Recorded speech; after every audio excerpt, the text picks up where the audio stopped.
a todas e todos que estão nos acompanhando nessa entrevista do projeto Fala Candidato, Propostas para a Educação, uma iniciativa da 11ª Semana da Educação de Campinas. Meu nome é Marta Vancini, eu sou jornalista de educação e antes de dar seguimento eu vou fazer a minha descrição pensando nas pessoas com deficiência visual, para que o maior número de pessoas possa acompanhar o conteúdo dessas entrevistas. Então, eu sou uma mulher, eu tenho pele branca, cabelos marrons, né, castanhos, encaracolados na altura do ombro. Eu estou usando uma camiseta preta, um batom amarronzado nos lábios. Eu vou também descrever a nossa tradutora de Libras, a Gisele Rosa. A Gisele é uma jovem mulher de cabelos pretos, pele preta, ela usa uma camiseta preta com o símbolo de Libras e ao fundo é branco, é uma parede branca sem nenhum detalhe. Bom, a Semana da Educação de Campinas é um movimento suprapartidário organizado por um comitê de governança. Esse comitê é composto pela Fundação FEAC, pela Fundação Educar de Pascoal, pela Secretaria Municipal de Educação de Campinas e pela Secretaria Estadual de Educação de São Paulo, aí representada pelas diretorias de ensino leste e oeste do município. Todos os anos, a semana elege um tema. E em 2020, um dos objetivos da semana é estabelecer uma conexão entre o poder público e a sociedade, além de dar voz para todos aqueles que estão na sala de aula. A campanha também é um espaço, é um campo de mobilização da sociedade para o diálogo sobre a educação pública e também tem o objetivo de colocar a educação em evidência enquanto um projeto de política pública. O projeto Fala Candidato se insere exatamente nesse contexto. Ele é composto por entrevistas com candidatos e candidatas a prefeito e a prefeita sobre temas chaves relacionados à educação pública em Campinas. Todos e todas foram convidados, mas a participação ficou a cargo de cada um e de cada uma. Hoje, nós vamos entrevistar a Alessandra Ribeiro, que é candidata a prefeita pelo PCdoB. O candidato a vice na sua chapa é João Carlos Lourenço, também do PCdoB. Tudo bem, Alessandra? Seja muito bem-vinda. Olá, Marta. Muito obrigada pelo convite. Eu vou muito bem. E você? Tudo bem também. Você poderia, por favor, fazer a sua audiodescrição, a sua autodescrição? Sim, Marta, eu sou uma mulher negra, de cabelos cacheados, olhos castanhos. Estou com um batom lilás escuro, meio avermelhado, uma sombra nos olhos meio esfumaçada cinza, que eu adoro maquiagem, uma blusa de listra cinza e branca com traços pretos. A minha parede de fundo é amarela e eu tenho um quadro próximo à minha cabeça que é o mapa do Brasil. Alessandra Ribeiro é historiadora e doutora em urbanismo pela PUC Campinas. Ela foi gestora cultural da Casa de Cultura Fazenda Roseira e é mestre da comunidade João Budito Ribeiro, também em Campinas. É consultora e coordenadora da pós-graduação em Matriz Africana da Universidade da Vida, que é um coletivo de professores e acadêmicos que, juntamente com a FACIBRA, Faculdade de Ciências de Venceslau Braz, oferece cursos livres de pós-graduação em diversas áreas. O foco é a educação, a cultura e a arte. Bom, vamos para a entrevista então, Alessandra? Vamos, Marta, vamos Okay. Sim. E quero agradecer também, que eu esqueci de falar na minha apresentação, a FEAC, a Educar de Pascoal, a Secretaria Municipal de Educação e a Secretaria Estadual Leste-Oeste por essa oportunidade de podermos compartilhar um pouco as nossas reflexões e ideias na área de educação para o município de Campinas. Ok. A nossa primeira pergunta é: quais são as propostas para a educação em seu plano de governo? Qual será a sua primeira medida na área da educação caso seja eleita? Sabe, Marta e todos os profissionais de educação e companheiros que aqui estão. O nosso programa de governo, de modo geral, ele tem 3 diretrizes que permeiam tudo o que a gente pensa o município de Campinas. A primeira coisa é entendendo o município como um município único e diverso, que tem a área do campo, um lado mais rural, e um lado mais urbano, que é o espaço da cidade, e que para todas as áreas que a gente pensa, inclusive educação, eles nos trazem esse olhar atento para as diferenças desses lugares.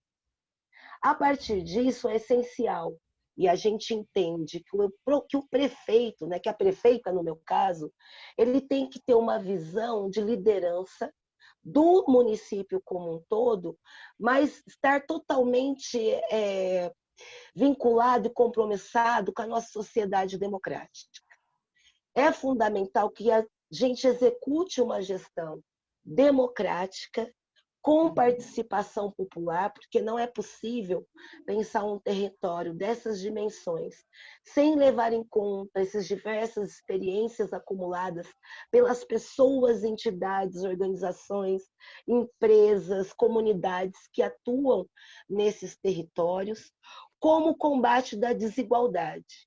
Então, a partir de uma gestão forte, tendo um Estado forte, uma gestora que assume a sua responsabilidade de mediar e elaborar políticas públicas, tendo uma política participativa e democrática, que tem como ênfase o combate das desigualdades, para a área de educação, com certeza a primeira coisa que a gente pensa em fazer é fazer um levantamento de diagnóstico para entender efetivamente quais são os impactos da pandemia, que foi algo que ninguém esperava, né? Então, tudo que foi construído e todos os acúmulos nos nossos planos de educação, planos para serem executados, projetos, foram impactados de uma dimensão inimaginável, né?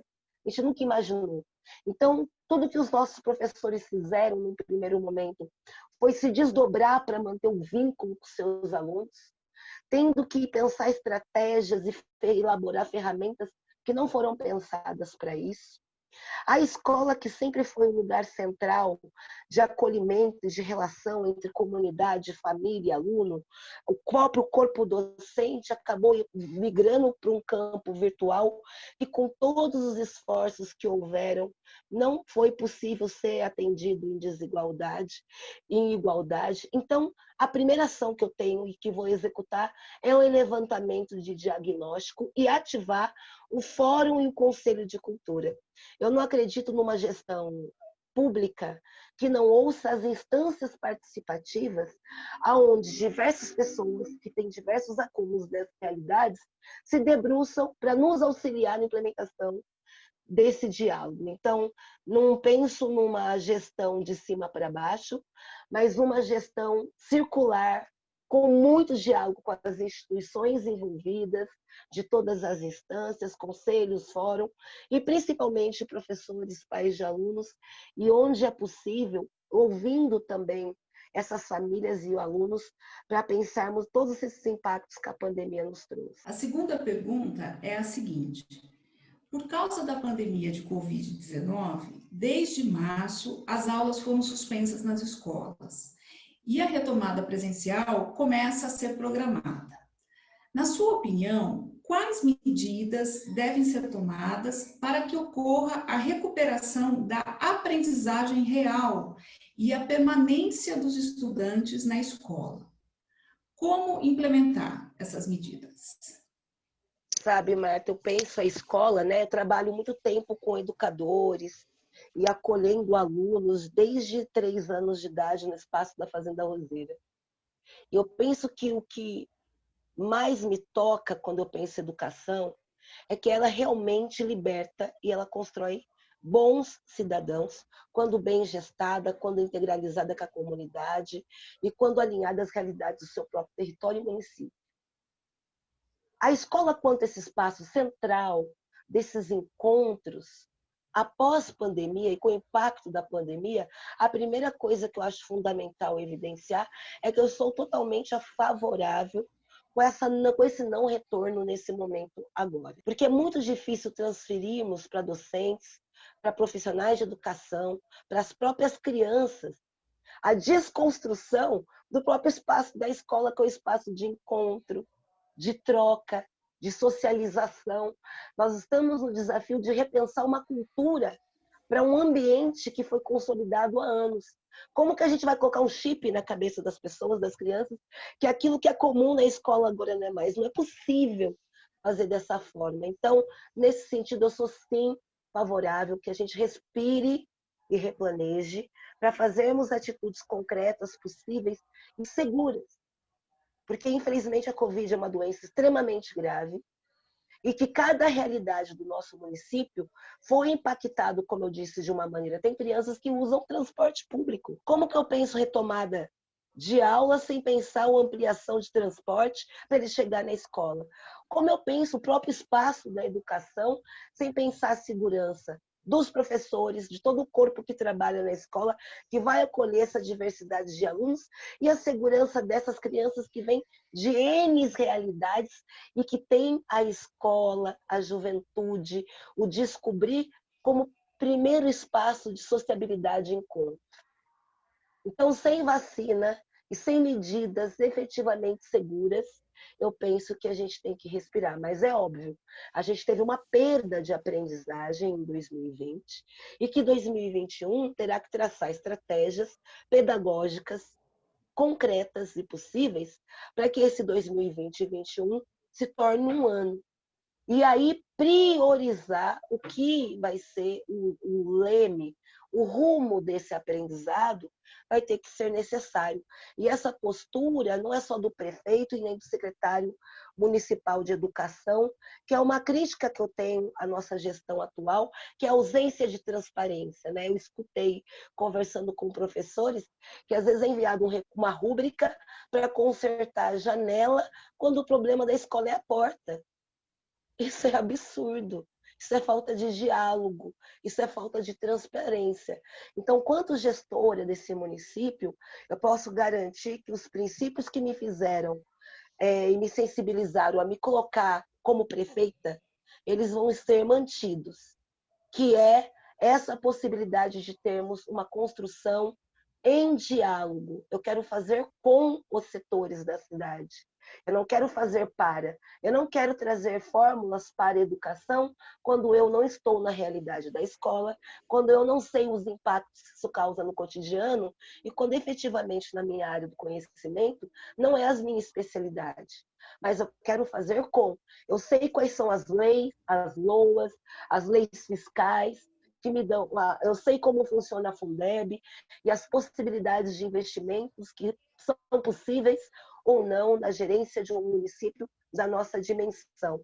Mas as prioridades a gente terá que construir realmente em diálogo com todas essas instâncias, com as organizações, com o corpo docente, com os pais, para que a gente trace estratégias de que os impactos possam ser reduzidos e a aprendizagem possa ganhar o avanço na medida do possível das perdas que elas tiveram. Porque a gente sabe que o tempo não volta, não é possível, né, a gente recuperar o que a gente perdeu em um ano. Mas é possível a gente caminhar para frente com diálogo e fazendo uma força-tarefa conjunta. A terceira pergunta é: qual é o volume de recursos para a área da educação em Campinas?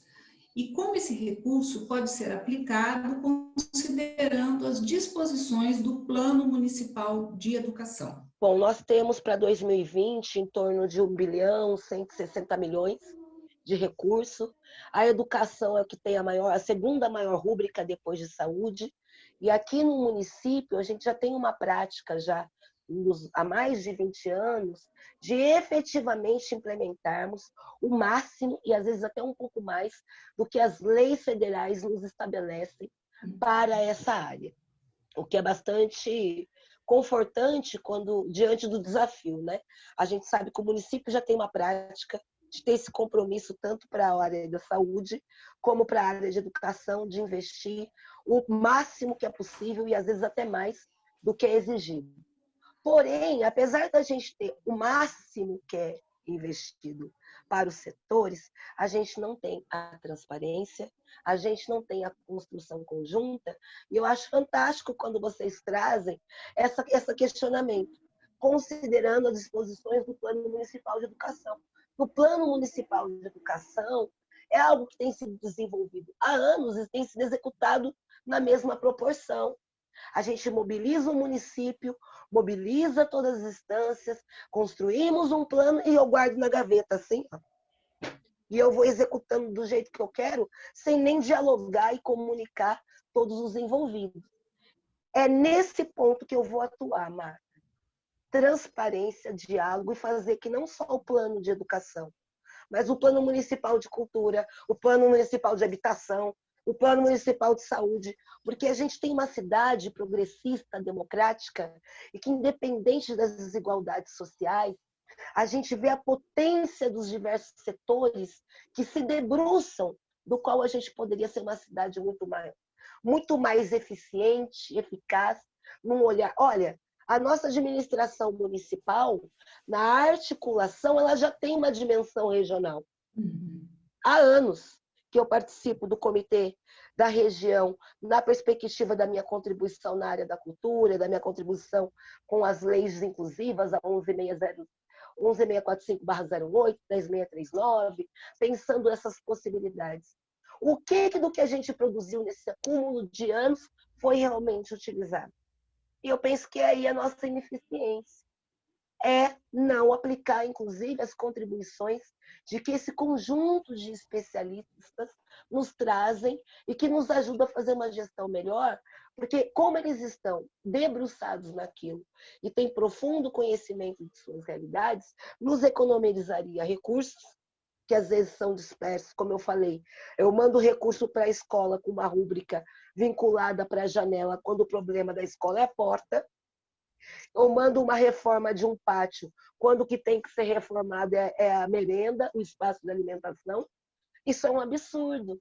Se o Plano Municipal de Educação fosse pelo menos aberto e lido, esses disparates não aconteceriam na nossa gestão municipal de modo geral. Então, dentro do recurso que a gente tem, que poderia ser muito melhor, nós sabemos que quando a gente pensa plano de carreira para os profissionais, para os servidores, né, precisaríamos de mais. Mas com o impacto da pandemia e dentro dos limites que a gente tem, efetivamente, se a gente conseguir fazer um diálogo franco, né? E eu apresentar os desafios fiscais que cada rúbrica nos trazem, tendo um eficaz secretário de educação alinhado a essa conduta e postura de gestor, transparente e que dialogue. E, ao mesmo tempo, a gente possa efetivamente abrir o Plano Municipal de Educação, que já tem apontado há anos os caminhos. Eu penso que a educação do nosso município já vai avançar bastante. A quarta pergunta é: estima-se que existam cerca de 5.000 crianças na fila por uma vaga de creche em Campinas. O dado é de agosto de 2020. Considerando que o novo Fundeb, que vai ser implementado a partir de 2021, destina uma parcela de recursos especificamente à educação infantil, quais alternativas a senhora propõe para atender essa demanda? Sabe, Marta, eu quero ser prefeita, quero que o povo vote 65 e coloque pelo menos uma vez nessa cidade uma mulher eleita pelas urnas, porque a gente escuta muito discurso, mas nós que somos mulheres, que temos filhos, que somos gestoras das nossas casas e que sabemos a importância da educação infantil e da educação, principalmente as mulheres mais periféricas, que têm o espaço da escola, o espaço da creche, o espaço da saúde como estruturante para a sua existência humana. E a gente vai ouvir um discurso que, olha, efetivamente nos desagradam e nos irritam profundamente, mas não é o foco, né? Penso que para enfrentar a questão das creches na cidade, a gente precisa de realismo e coragem. Vou criar 10.000 vagas de creche, eu quero saber que fórmula mágica de recurso que vai sair da onde para fazer essa mágica nessa dimensão.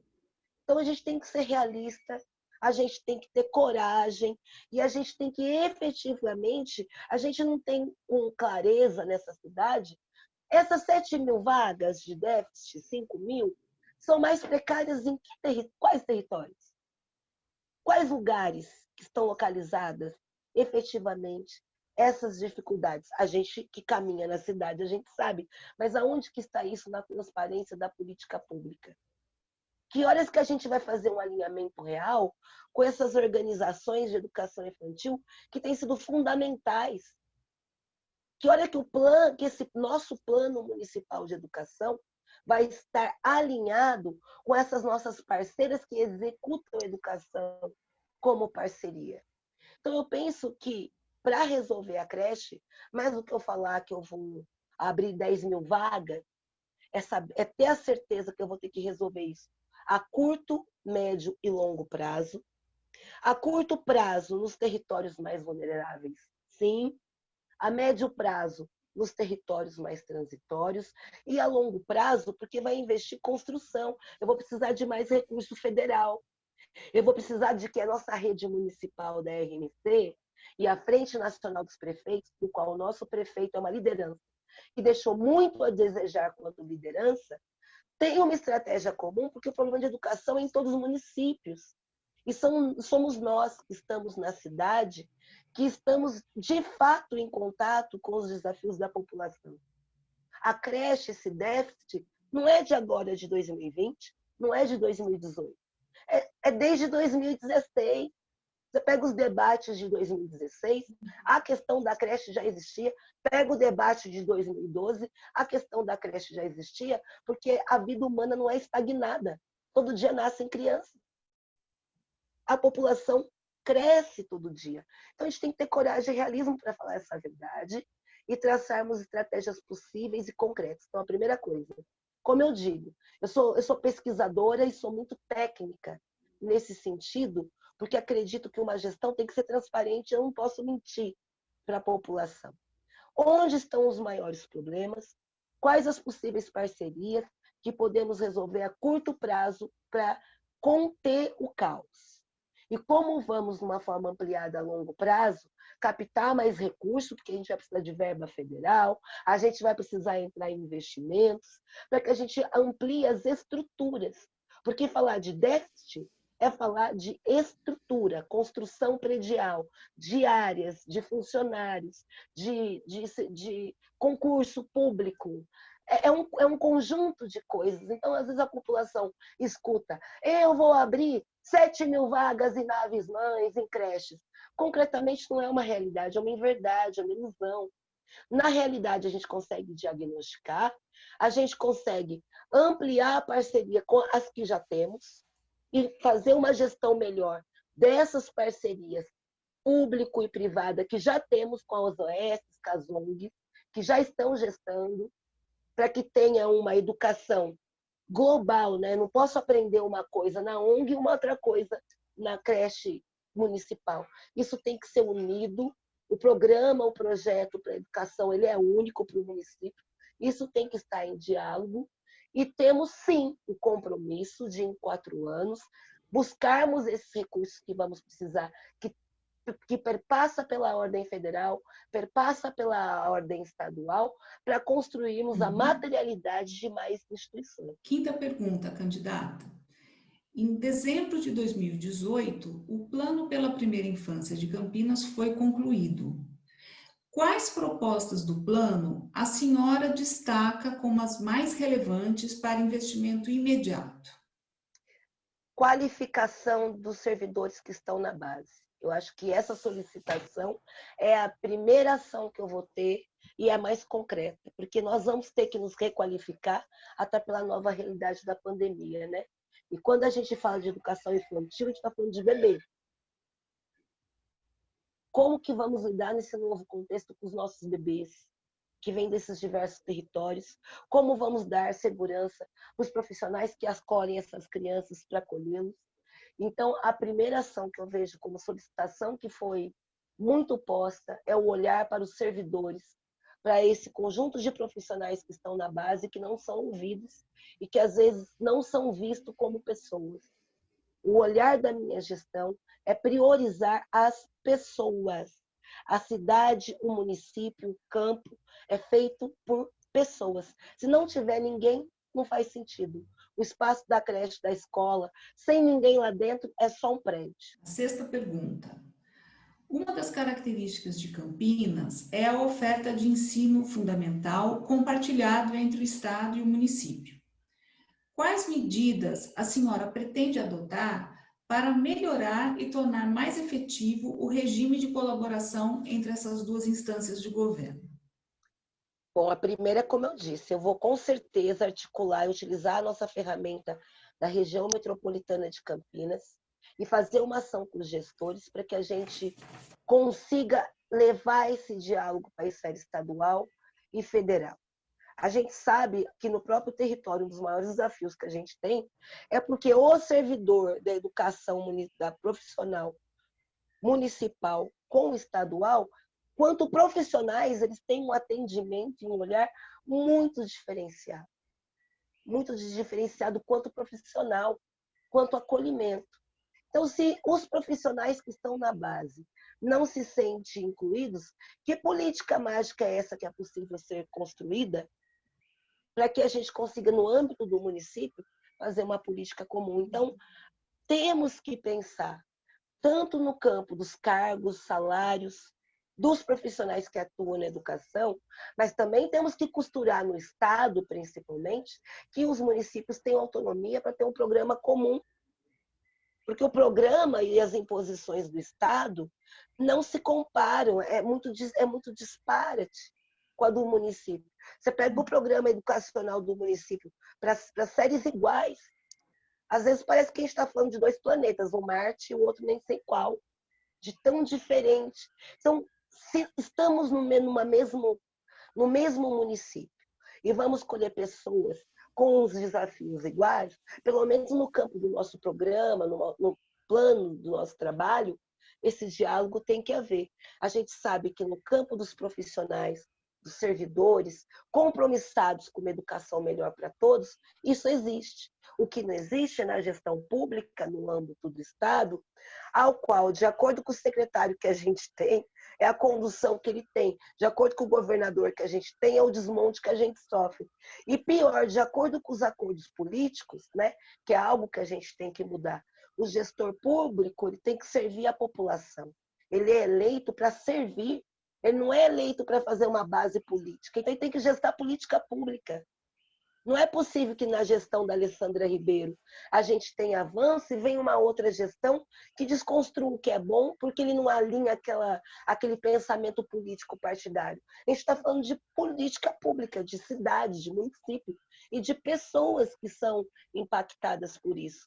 Então, construir esse diálogo e buscar brechas, óbvio, não é simples, né? Porque a gente sabe que as questões políticas ideológicas partidárias afetam, mas eu não vou me furtar dessa responsabilidade como gestora pública e de pautar isso em todas as instâncias. A sétima pergunta é: atualmente, a educação enfrenta uma série de desafios.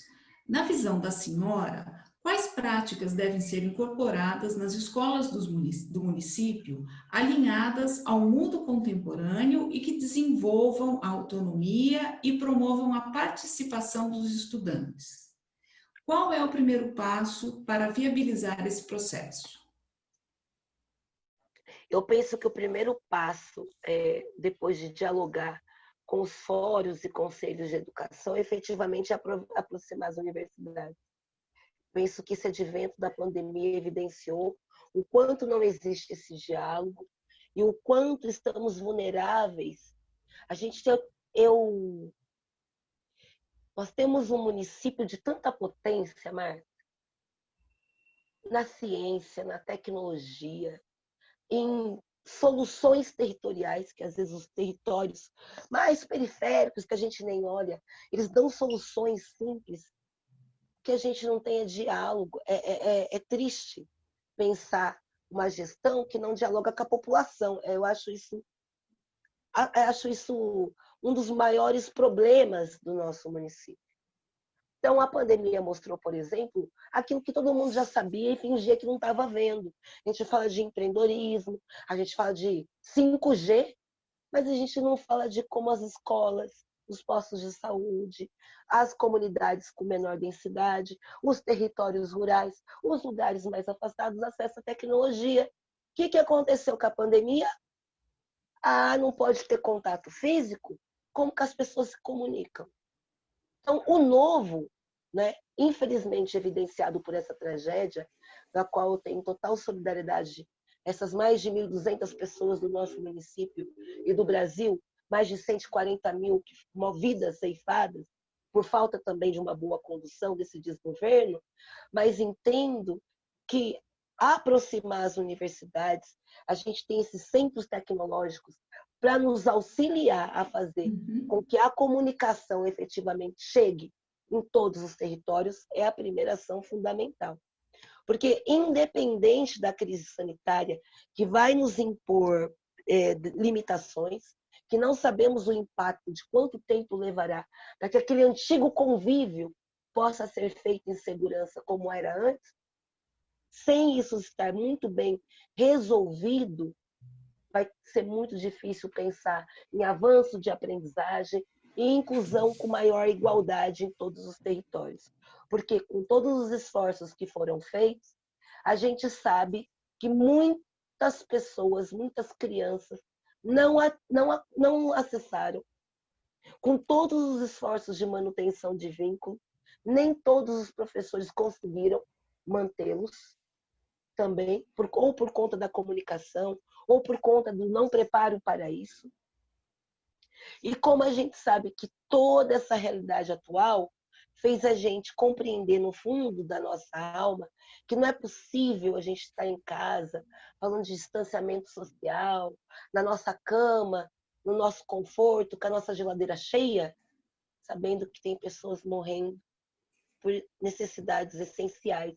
Então, eu acredito nessa alma democrática da nossa cidade, eu acredito nessa alma progressista e eu acredito nessas inteligências que a gente tem aqui, que se a gente trabalhar de mãos dadas, Campinas certamente será uma referência para o Brasil de solidariedade, de competência e de relação em diálogo com todos os setores para superarmos não só a crise econômica, educacional e sanitária e da saúde, mas principalmente essa crise evidenciada de humanidade, de relações humanas que a gente precisa restabelecer mais do que nunca. Muito obrigada. Alessandra, com isso nós encerramos a nossa entrevista e gostaria de agradecer, né, a sua participação e convidar todos aqueles que nos acompanham para assistirem às outras entrevistas da série Fala Candidato. Até logo!